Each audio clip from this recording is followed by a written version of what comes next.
Welcome to part 2 of Angela Jane Bugay. As a reminder, topics may be triggering. Viewer and listener discretion is advised. The people mentioned are innocent until proven guilty in court. In 1980, Larry Christopher Graham pleaded guilty for committing injurious acts on a child when he exposed himself to one of his victims in Benicia, California. In 1984, he was arrested for molesting another child, also in Benicia, and those charges were dismissed by the Solano County District Attorney 2 months later. Cellmark Diagnostic Laboratory compared Larry's blood with semen taken from Angela's body that was frozen for 12 years, and it was a match. On the sixth day of Larry Christopher's preliminary hearing of his trial in April of 1999, William Bledsoe testified against him. William was serving time in jail where he was sitting for spousal abuse and robbery charges. He told the court that although Larry Christopher knew that it was his DNA they found, he was not worried about the DNA evidence against him, alleging it was probably degraded after so many years and mishandled. William Bledsoe also believed that Larry Christopher was responsible for Amber Schwartz Garcia's death. William's stepmother was related to Amber. I previously covered Amber's case, and her body has never been found. During his trial on March 19, 1999, two relatives testified that Larry Christopher had molested them as kids. In 1983, two young sisters told the Brentwood police that they were being molested by their grandfather, Gary Graham. At Larry's trial, they testified that their uncle Larry was doing the same thing to them. One of the sisters testified that when she was in the first grade during a sleepover at Theo Creepy's house, Larry's house, he came out of his bedroom wrapped in a blanket and molested her. The other sister recalls Uncle Creepy saying, and I quote, "Who wants candy? If you want candy, you have to follow me," unquote. She followed him to the bathroom where he exposed himself to her. A different woman, now 29 years old, testified that when she was 7 years old, Larry Christopher and her father were friends, and one night he came into her bedroom and molested her at her Antioch home.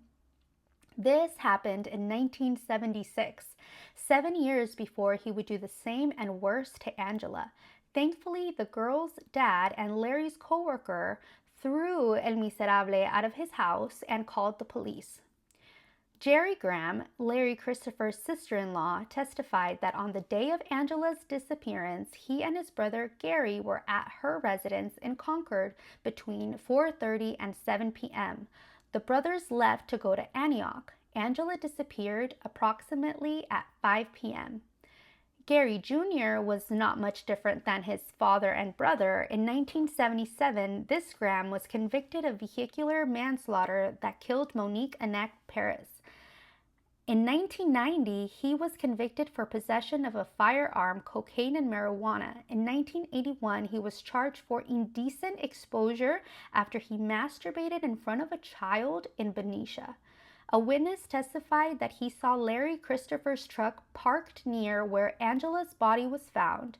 He was driving home on November 19th of 1983 at around 6 p.m. and saw Larry Christopher's white truck parked at James Donlin and Concha Loma Boulevards near the San Joaquin River.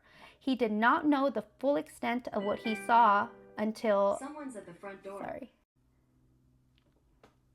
He did not know the extent of what he saw until Angela's body was found a week later. There was also no mistaking what he saw. During cross-examination, he explained that he knew who Larry Christopher was. The witness had purchased the Antioch airport from Larry's dad, Gerald Graham, in 1977, and he would see that white truck various times during the week.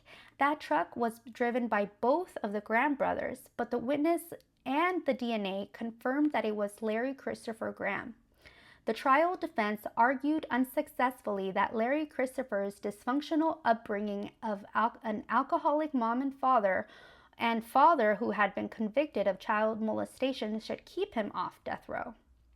Gary Graham testified on behalf of his brother. He was also in jail as at the time serving for crimes unrelated to the case, Gary testified to watching football and drinking at his Concord home with his brother Larry Christopher. Their mom Eunice was reportedly at the trial and smiling and asked the bailiff to hand the son on trial for murder a handwritten note. Angela's mom, Susan, testified that she does not celebrate Thanksgiving as it falls on the date her daughter's life was taken. She has moved from state to state and has battled with lifelong depression and thoughts of suicide. After a 3-month trial in October of 2003, Larry Christopher Graham was convicted for the murder of Angela Jane Bugay and sentenced to death. After the jury found him guilty and recommended the death penalty, they went as a group to pay their respects to Angela's grave.